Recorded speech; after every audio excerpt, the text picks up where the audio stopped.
Good. So we're going to look at Esther today, and we'll look at the whole book, but the emphasis really is on Esther herself and Mordechai as well, and looking at them as the leaders of the Jewish community in Shushan in Persia at that time. So let me share my screen, and let's go to here and make this smaller. Okay. Um, so it came to pass in the days of Ahasuerus. This is Ahasuerus who reigned from Hodu as far as Cush, 127 provinces. So it's a huge kingship. I should mention, so there are questions, of course, about the historicity of this. Did it really happen? Is it just a story? And certainly, given all the details, it's hard to believe that it happened the way it did. It's clearly a literary creation, and I'll point some of the ways in which you can see that. But it's striking that there are words in it that are Persian words. That at least in terms of the setting, it seems to be authentic. Um, Ahasuerus as a king's name is not something that's recognized, but other things are. And certainly the idea that there was this huge Persian kingdom is something we know historically. Um, so he sat on the throne, and Shushan was the capital. In the third year of his reign, he made a feast for his princes, his servants, the military power of Paras and Madai, the nobles and princes of the provinces being before him. So you can imagine people have come from really great distances for this. This is the anniversary of his enthronement. So it's a major celebration. And he showed them the riches of his glorious kingdom, the honor of his excellent majesty, many days, 180 days.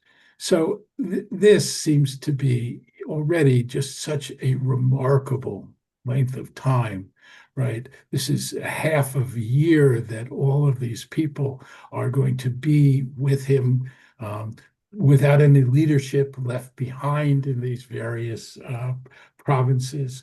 And so this does have the ring of something just fantastical. Um, so when the days were fulfilled, the king made a feast for all the people who were present in Shushan, both for great and small. So this is now a feast not only for all of these people, but also the local residents. 7 days in the court of the garden of the king's palace. There were hangings of white, of fine cotton, and blue, fastened with cords of fine linen, purple on silver rods, pillars of marble, divans of gold and silver upon a pavement of alabaster, marble, pearl, and precious stones. So we have this sense it's extraordinarily lavish. On the other hand, the idea that all of these people are going to be in the court of the garden of the king's palace also seems impossible. They gave him they gave them drink in vessels of gold, the vessels being diverse from one another, and royal wine in abundance according to the king's bounty. So this idea, not only are they golden vessels, but the vessels are each different. In other words, they've been crafted. Each one is unique, another symbol of this opulence. The drinking was according to the law. None did compel, for so the king had appointed all the officers of his house that they should do everything according to each man's leisure. So they can drink as much as they want, and presumably there is no limit. And Vashti, the queen, made a feast for the women in the royal house, which belonged to King Ahasuerus. So two separate banquets. On the seventh day, when the heart of the king was merry with wine, he commanded, and now we get a list of the chamberlains. Muhammad, Bizata, Harvana, Bigta, Avata, Zeter, and Karkas, who served in the palace. And this is an interesting thing. I talked a little bit about the literary qualities here. We get this list of 7 chamberlains, and then towards the end of the story, we will have a list of the 10 sons of Haman, and a similar kind of list, although that by tradition has to be said in one breath. For these, one can do it more slowly. So Vashti before the king with the royal crown to show the people and princes her beauty, for she was fair to look on. So we can imagine this drunken banquet. She is going to wear the crown, and it's striking that this is mentioned. It would simply be bring her out.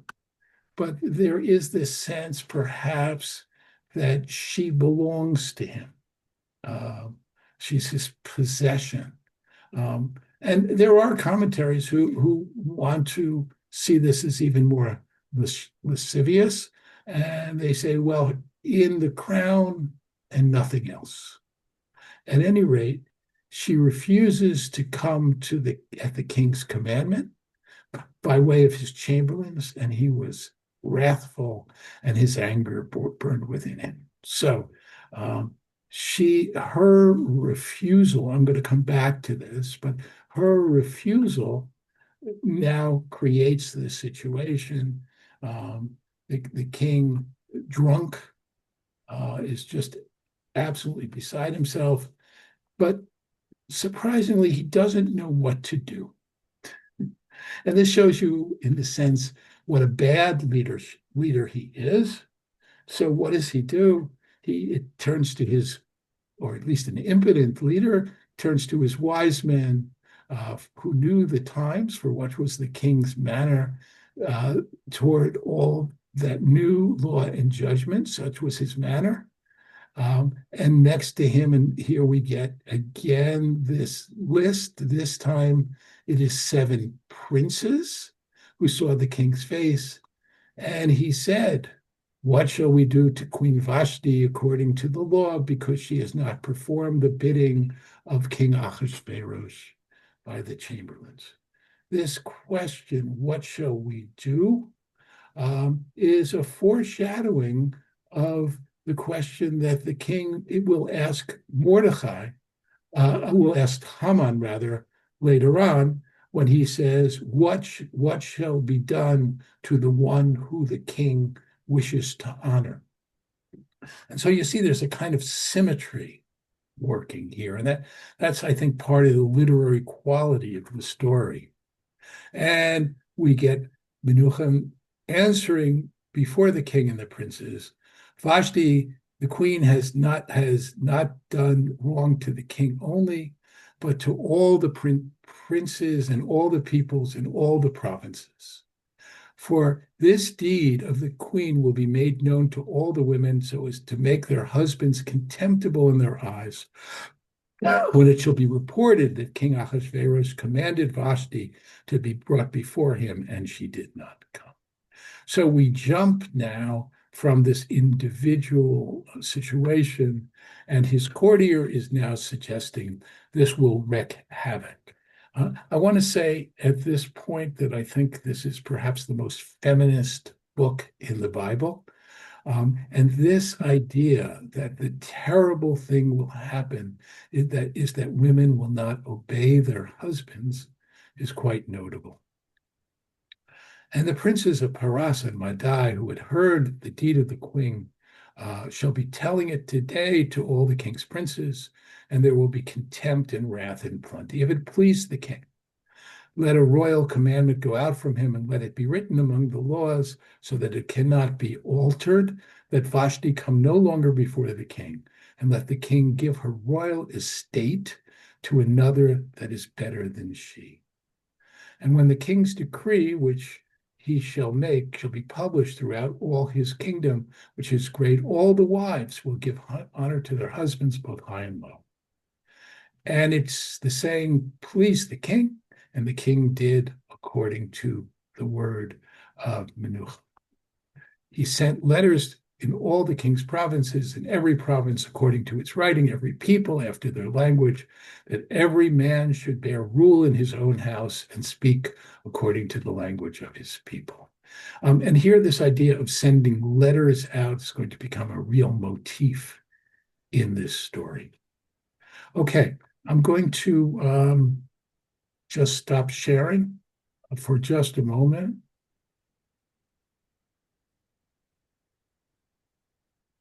Where are we? Why is this? Oh, here it is. Okay, we finished chapter 1. Any comments? Anything at all about the story? Go ahead, Barry. Yes, so there is reference to the law.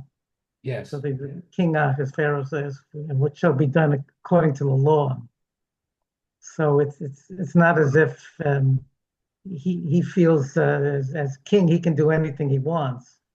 There are, also there were at least two references. One regarding to the drinking, and Yes. one is how to deal with Vashti.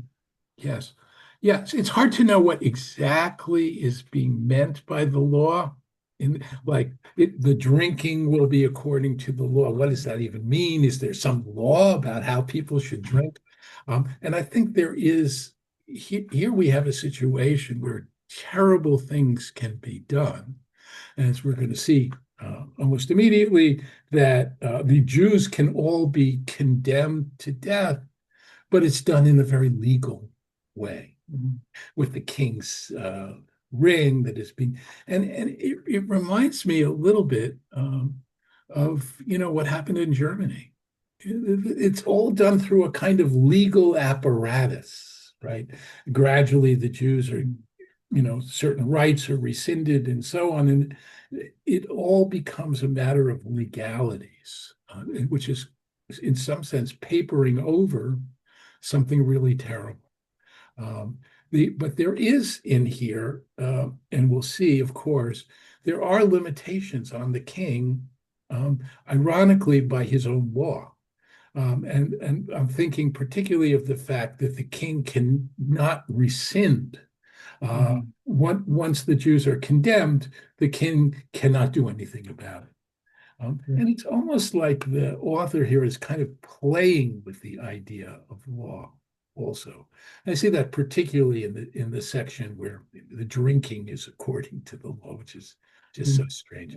Any other comments or what? Yeah, go ahead, Saul. Some of the Meforshim, I believe, say that Vashti was killed because of this incident. Yes. Yeah. Yeah. The text says she won't come before the king anymore. But I think it's an easy inference. Is he really going to allow her to live after this tremendous affront? I want to say about Vashti, though, and this is one reason that I think of this as a feminist text. If you think about it, what does she do? What happens? She refuses to come. And as we're going to see in a minute, what happens now is that as a consequence, all of the women who aren't married are going to be brought to the palace for the king's pleasure, right? And think about the fact that Mordechai will not bow down to Haman, and the consequences will be for the entire Jewish people. And so there is a kind of mirroring in the story of the plight of the Jews with the story of the plight of the women of Persia, where it blows up into this thing. But we don't actually see what's going to happen to Vashti, except the consequence that the king, having followed, quote, the law, now has no wife. And so we'll take it from there. We're in chapter 2. He remembers Vashti and what she had done and what was decreed against her. And then the king's servants who ministered to him said, "Let fair young virgins be sought for the king. Let the king appoint officers in all the provinces of his kingdom, that they may gather together all the fair young virgins in Shushan, the capital, to the house of women, to the custody of Haggai, the king's chamberlain, keeper of the women. Let their ointment be given to them. And let the girl who pleases the king be queen instead of Vashti." And the thing pleased the king, and he did so. All right, so this is now the women all over Persia are going to be rounded up.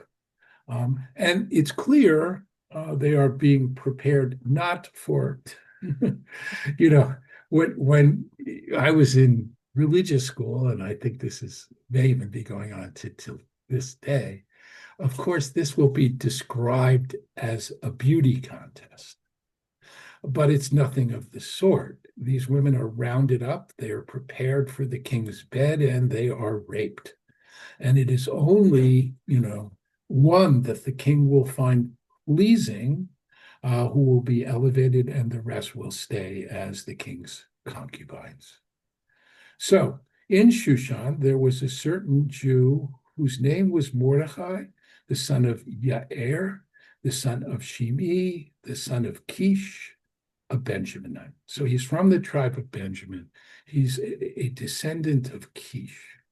Now, this whole story plays out against the background of what we saw actually relative to King Saul.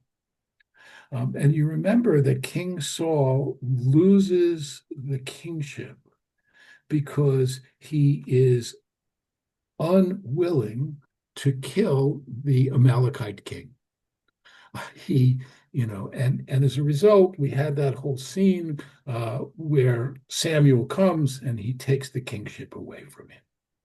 It is striking that Mordechai is a descendant of Saul, and Haman, who is the Agagite, is a descendant of Amalek. And so what we're going to see among all these other things in this story is, in some ways, the reversal of what we saw in the book of Samuel. And now the descendant of Saul will dispatch the Amalekite who is in the palace. He had been exiled from Jerusalem with the captivity, which had been carried away into exile with Yehoshaphat, the king of Judah, and Nebuchadnezzar, the king of Babel, had carried away to exile. And he brought up Hadassah, who is Esther, his uncle's daughter, for she had neither father nor mother. The girl was fair and beautiful. And when her father and mother were dead, he took her as his own daughter. So she is his cousin. But the difference in age is such that he adopts her. It's striking that Esther, she has two names, right? Hadassah, which is a Hebrew name, and Esther.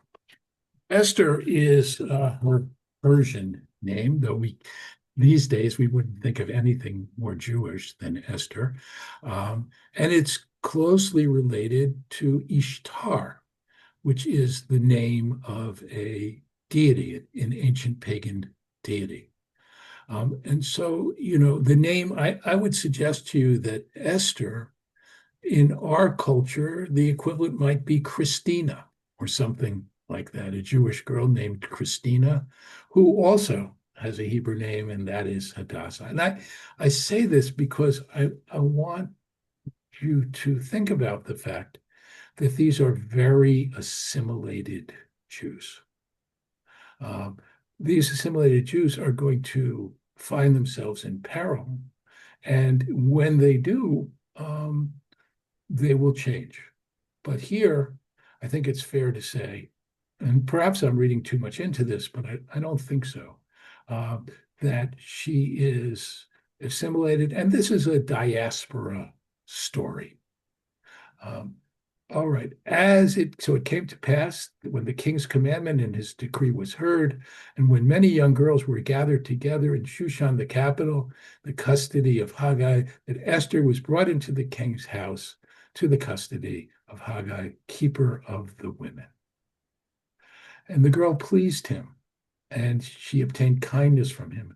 And he speedily gave her ointments. He appointed her rations, the 7 maids chosen to be given to her out of the king's house. And he advanced her and her maids to the best place in the house of women. So this idea that she's giving these beauty products, and she's also found favor in the court. This is vaguely reminiscent of the Joseph story. Also, who always seems to rise, who's very good looking, and perhaps it's a sign also of God's favor. Now, she had not made known to her people or her descent, for Mordechai had charged her that she should not tell. So here we get a sense not only that this is a diaspora community, but they feel the need to hide their Jewishness, that it wouldn't be a good thing for people to know.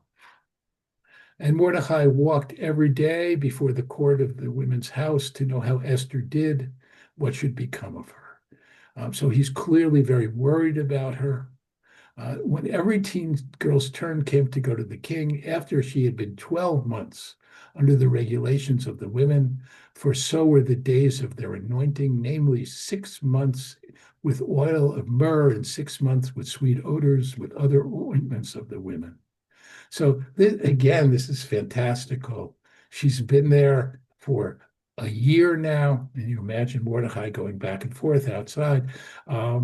And she's been marinated for the king. She's in these oils, and so that she will be as pleasing as possible. And this is how the girl would go to the king, and whatever she desired would be given to her to take with her out of the house of women into the king's house. In the evening she would go. On the morning she would return to the second house of women, and under the custody of another chamberlain who kept the concubines, and she would come to the king no more unless he delighted with her and she was called. So we have 2 houses, the ones who before and the ones after. And when it came time for Esther, the daughter of Abihail, the uncle of Mordechai, who had been taking her for his daughter to come into the king, she requested nothing but what Haggai, the king's chamberlain, the keeper of women, appointed, and she found favor in the sight of all who looked upon her. She was taken to King Ahasuerus into his royal house in the 10th month, the month of Tevet, in the 7th year of his reign. So 4 years have passed since Vashti was banished and perhaps murdered. You can imagine that for 4 years, these women have been gathered and brought before the king and raped. But none of them have found favor until now. The king loved Esther more than all women. She attained grace and favor in his sight more than all the virgins, and he set the royal crown on her and he made her queen. And he prepared a great feast for its princes and his servants, the feast of Esther, and he granted remission of taxes in the provinces, gave gifts, and all the virgins were gathered together a second time, and Mordechai was sitting in the king's gate. And this is a remarkable statement. The original goal was to find the girl to replace Vashti. But guess what? He didn't stop. He wants more virgins. Esther is the queen, but she will have a crown on her head. But his appetite has not been sated. She hadn't known her kindred or people as Mordechai had charged her. She carried out the bidding of Mordechai just as when she was brought up. So here, this idea that she carried out the bidding of Mordechai is itself very striking. She is going to be a future leader. And here she is in many ways subservient. And in fact, we never hear her say anything up to this point.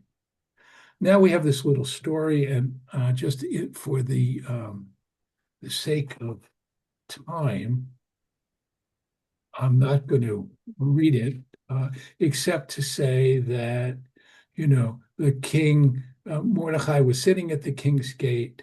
The idea, by the way, of sitting at the king's gate means that he's some kind of an official. The king's gate is where judicial matters are adjudicated rather. And there were these two people, Bigtan and Teresh, and they were plotting against the king, and Mordechai reports it, and they looked into it, and they were hung on a tree, and it was written in the Book of the Chronicles in the presence of the king. And of course, this will come back to us later. All right. Let's go to anything here in chapter 2. Anybody, anything at all before we jump ahead to see? We've seen the heroes. We're about to see the villain. This is the point where when I had a congregation, I always gave out the groggers. Didn't want to give it too early because the kids would go wild and we wouldn't hear the first 2 chapters. Okay, if there isn't anything, we're going to jump in. Okay. And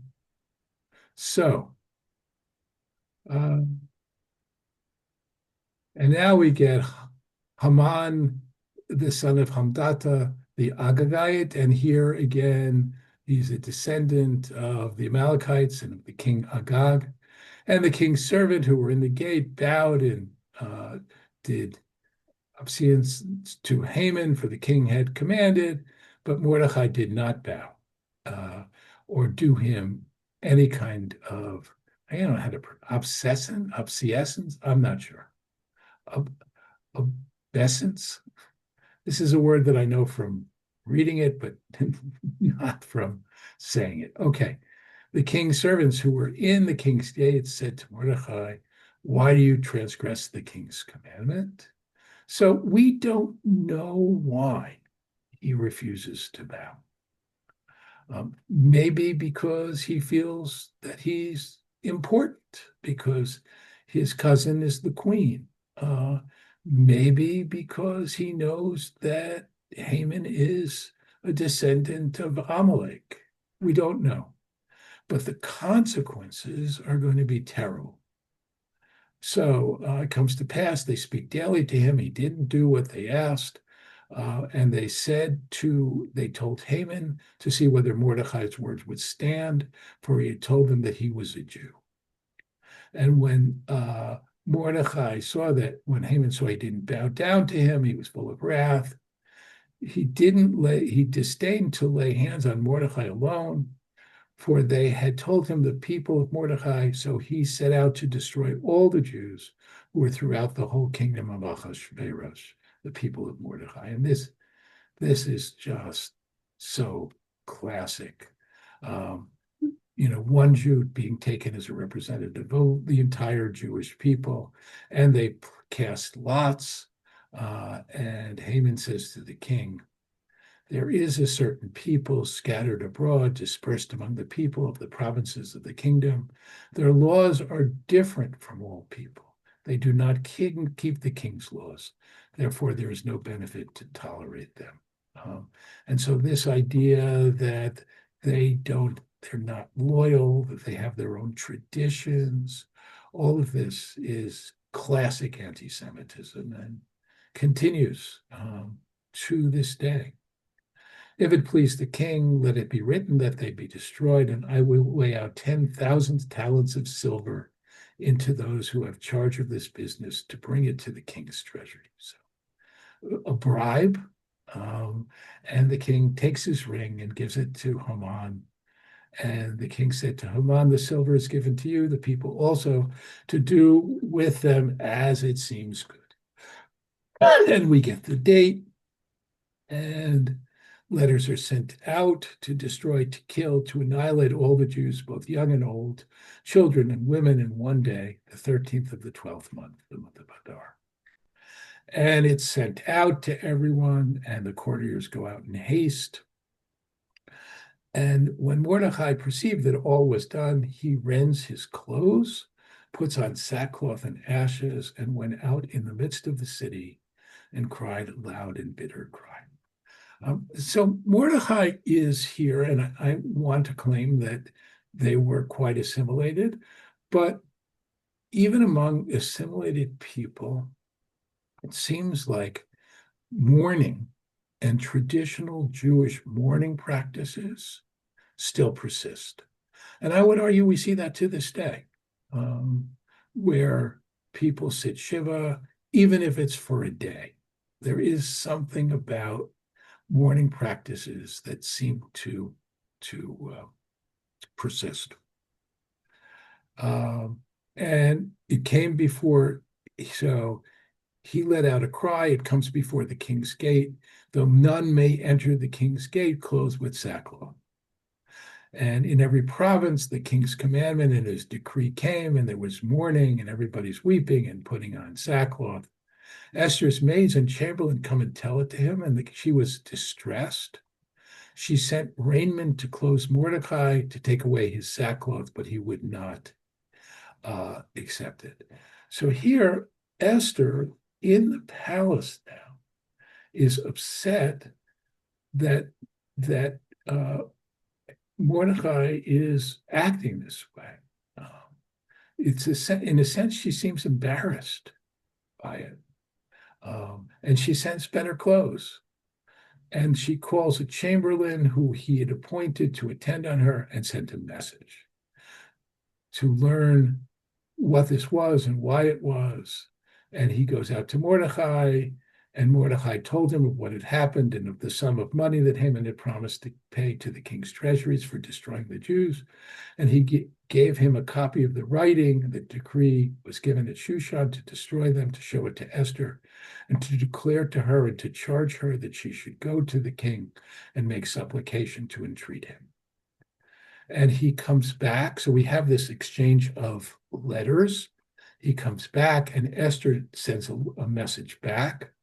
All the king's servants and all the people of the king's province do know that whenever a man or woman shall come to the king in the inner court who is not called, there is one law for him, namely that he be put to death, except to whom the king shall hold out the golden scepter, that he may live, and I have not been called to the king. So though she has obeyed Mordechai up to this point, she seems now to be a little bit more distant and realize that she has had evidence that Mordechai and all of the people are going to be killed. So it's quite striking, I think, that she does not move ahead. And Mordechai commanded to answer Esther, do not think that you will escape in the king's house any more than the other Jews. For if you remain silent at this time, relief and deliverance will arise to the Jews from elsewhere, but you and your father's house shall perish, and who knows whether you have not come to the royal estate for a time such as this. God is nowhere mentioned in the Book of Esther. The closest we come is this statement, this sense that deliverance will come from elsewhere. And who knows whether you have come to the royal estate for such a time as this. In other words, perhaps you are here because you were meant to be here, and there is someone who looks out for our people. And she now sends back an answer. And this is the first time that we hear her actually, I mean, other than the fact she won't go, here we begin to hear Esther in a leadership role for the first time. She not only, she says, she gives an order, gather all the Jews who are present in Jerusalem, fast for me, neither eat nor drink for 3 days, day and night. Another exaggerated statement, and I and my maidens will fast, and I'll go to the king, and if I perish, I perish. So Mordechai went his way and did according to all that Esther, note the word, commanded him. So she is now the leader, right? And before she did what he commanded, and now he does what she commanded. Okay. Comments on this so far? Anything at all? Yes, all. In chapter 3, it was interesting. In the beginning, it said that Ahasuerus appointed Haman, just Haman. But in verse 10, the king took off his ring. I'm translating this, and he gave it to Haman. Then they explained Ben Hamadata Hagagit Soreha Yehudim. The explanation is much more relevant here. Yes, yes, that's true. And I think, this idea that we don't know why Haman was appointed.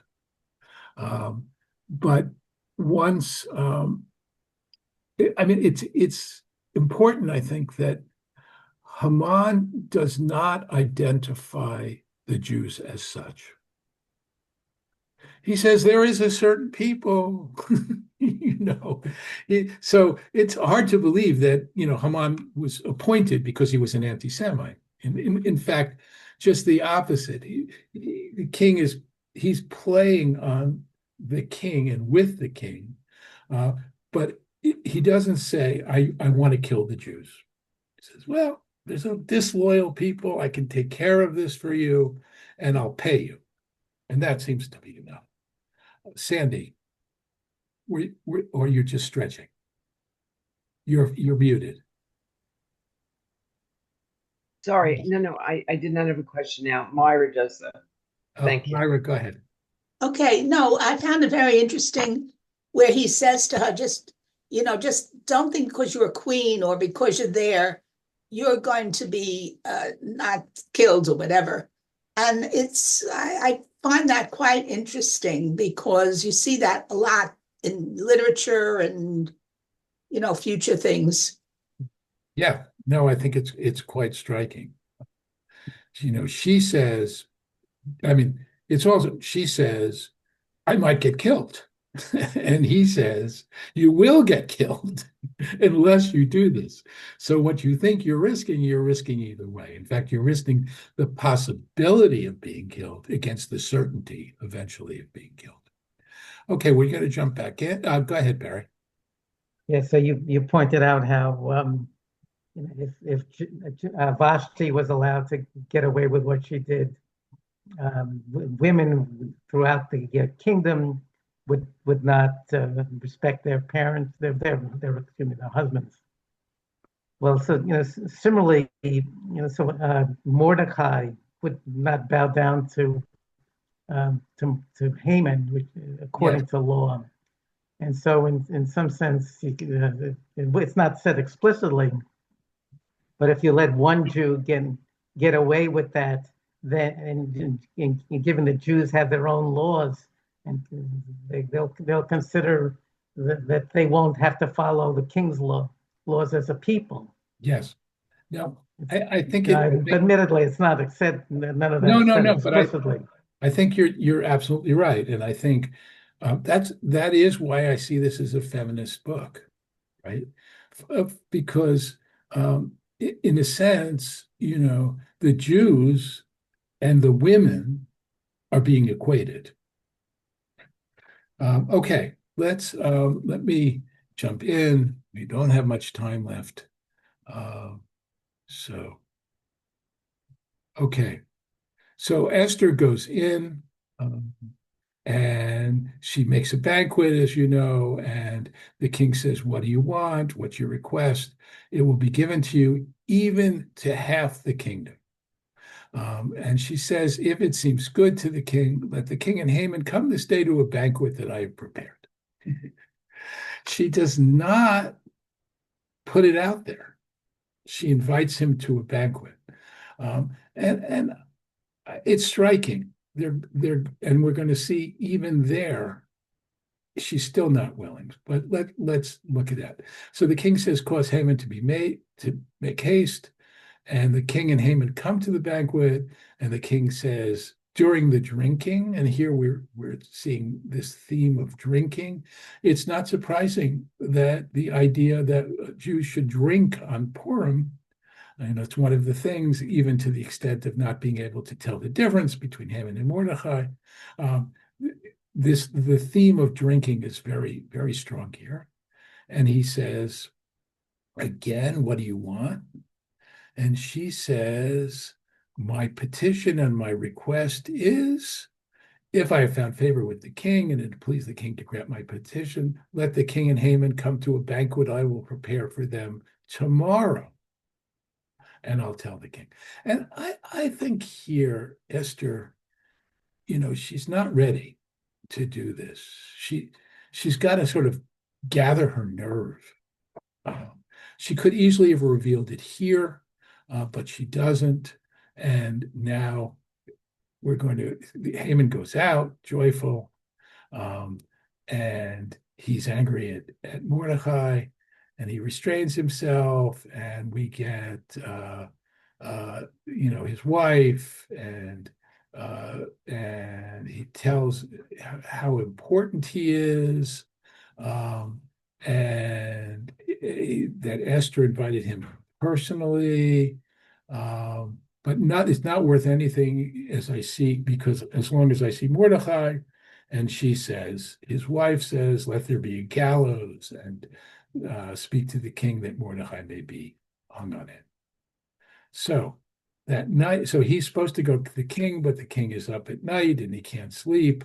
And we get this scene where the king learns what Mordechai had done for him with the traitors.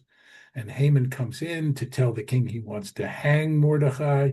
And what happens, of course, is the king says to him, "What should I do to honor this person who I want to?" And Mordechai, what Haman says is, "Let the royal apparel be brought, which the king has worn, the horse that the king rides upon, and on the head of which is the royal crown. And let his apparel and horse be delivered in the hands of the one of king's most noble princes, that they may array the man with whom the king delights to honor, and bring him out on horseback through the city, and proclaim before him, thus shall be done to the man who the king delights to honor." And Haman, of course, thinks that this is him. And it shows you exactly what he wants. We just read about people who are disloyal. Here, he really wants to be the king. He wants all the trappings of the kingship. And the king says, "Go ahead, do it to Mordechai." And we get this scene where Haman, who wanted to execute Mordechai, is now having to lead him around and do this. And now after all this, they come to the banquet, and the king again asks, and the queen says, "If I found favor, let my life be given to me, and my people at my request. We are sold, I and my people, to be destroyed, to be slain, and to be annihilated. If we had merely been sold to be slaves, I would hold my tongue, since the affliction would not have equaled the king's damage," right? In other words, I wouldn't even bother you if we were slaves. And the king says, "Who is he and where is he that you presume his heart to do so?" And Esther says, "It is Haman." And the king is struck with terror, and he goes out. Again, we get the sense of his anger. He goes into the palace garden, And Haman stood up to make a request for his life to Esther the queen. He saw that evil was being determined against him, and the king returns to the garden, and Haman is fallen upon the couch where Esther lay. And the king says, "Will you assault the queen in my own presence in the house?" It's as if Haman, is not beseeching her. He actually wants to rape her or something. He's got his hands on her.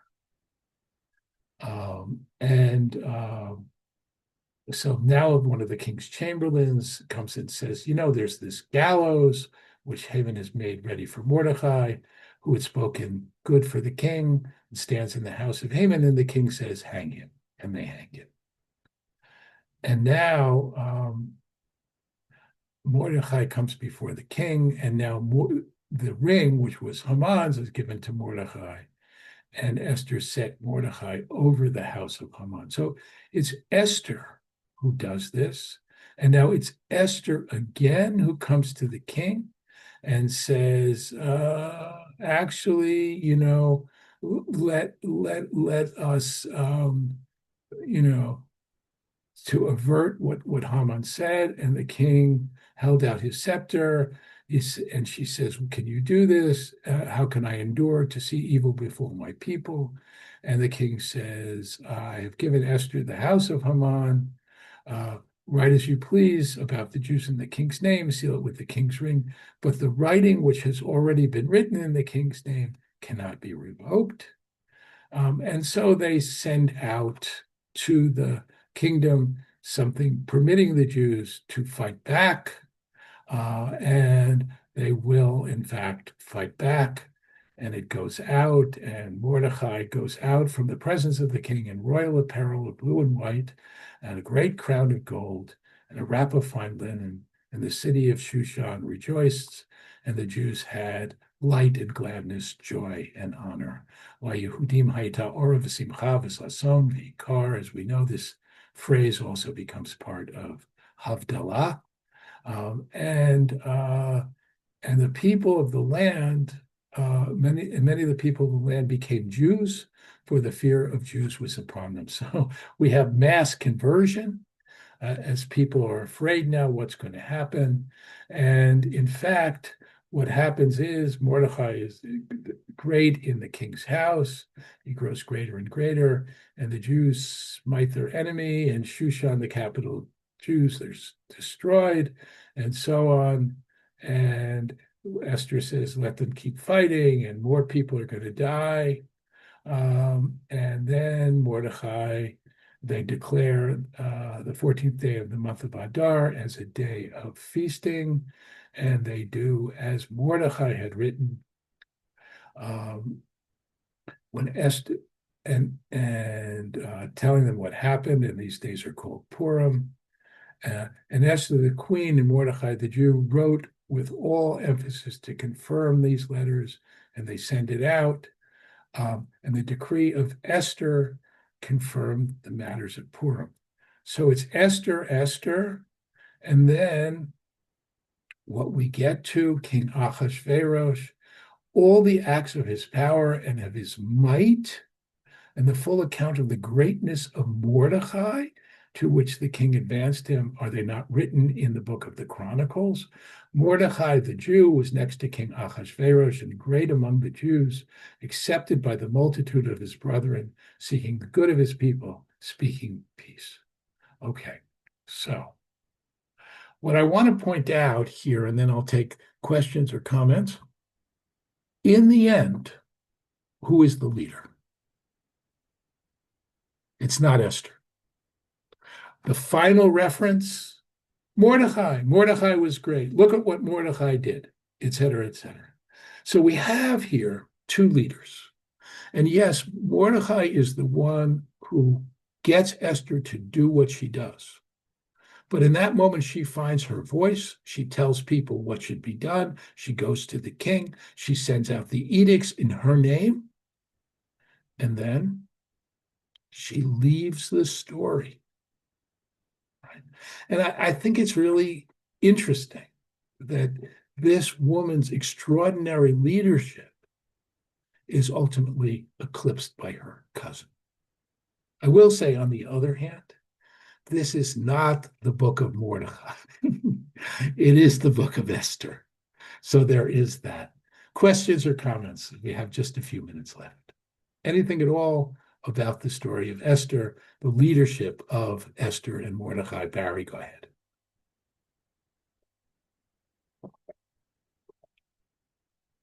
Barry, you're muted. Go ahead. So it is Mordechai who doesn't bow down to Haman, Yes. and that triggers this sequence of events that put the Jews in danger. But ultimately the Jews come out some more powerful.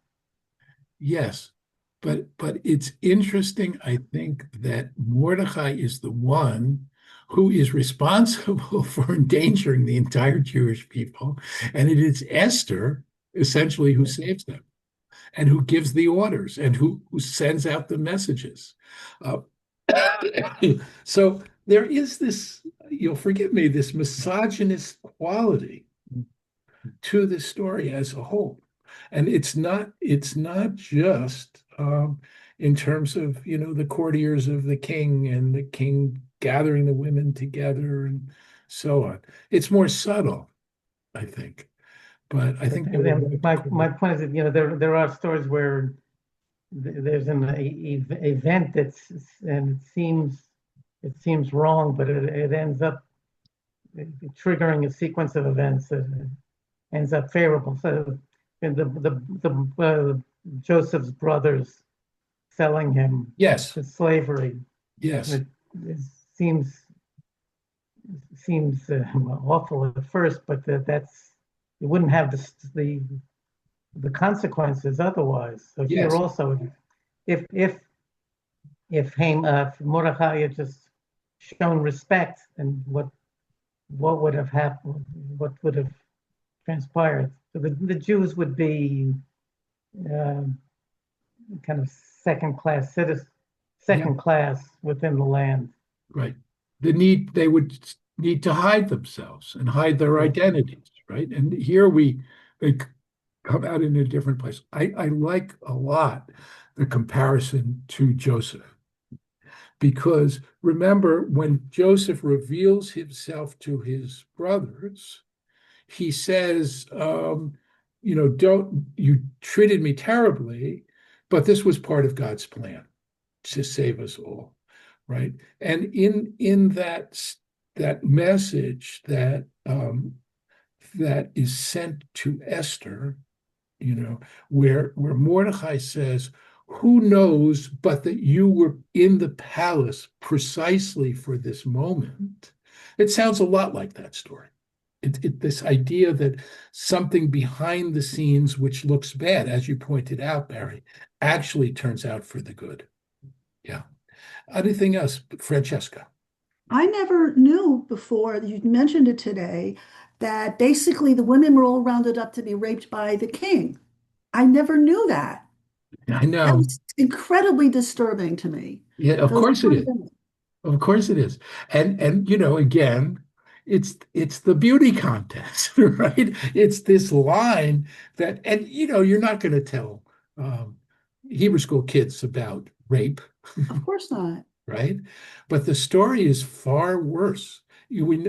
And the treatment to the women does parallel, though it's not as extreme, right? It does parallel what happens to the Jews, right? Sure. And in both cases, it comes about because someone refuses either to come or to bow. Right? It triggers, the whole thing is triggered. On a lighter note, I will tell you that once I was rabbi of a congregation in Newton, Massachusetts. There was a member of my congregation who had a dog named Vashti. And I said, why did you name, and she used to bring the dog on Purim. I said, why did you name your dog Vashti? And she said, because she will not come. I call her and she won't come. Any other comments? Anything at all? Sandy, go ahead. So, excuse me, in Pirkei Avot, there's a Mishnah that says, "Thus you have learned that anyone who says a thing in the name of the person who said it brings deliverance into the world, as it is said, and Esther told the king in Mordecai's name." Yes. Yes. Yeah, there and this tradition that you there's a similar statement actually, which is when you teach a tradition in the name in someone's name. In other words, I learned this from so and so. Their lips move in the grave, that they are so pleased in some sense. Uh, and that's why you'll often find if you study Talmud, it'll say, Amar Rebbe so and so, Amar Rebbe so and so, Amar, right? You get this chain of tradition going back to the original. Sometimes it's 3 or 4 rabbis long until we get to the original source. There is that idea that you should always teach something b'shem omro, in the name of the person who said it or who first said it. Good. Anything else? We have just a minute left. All right. So I will be away until the 25th, and I will be back the following Tuesday. That's 25th is a Wednesday. I'll be back the following Tuesday, which actually is Purim. So, and we will have class on Purim because it's too long otherwise. I don't want to go yet another week. So I hope to see you all then. And have a nice few weeks. And looking You forward too. to resuming. Have a wonderful trip. We're going to come back. When we come back, I'm going to be looking at the leadership of the prophet Amos. And if you have a chance, read through. It's not a long book, so I suggest you read through it, and maybe that will make it an even richer class or series of classes. So have a great week, everybody, and Thank see you in you. a few. Have a wonderful trip. Have a great trip.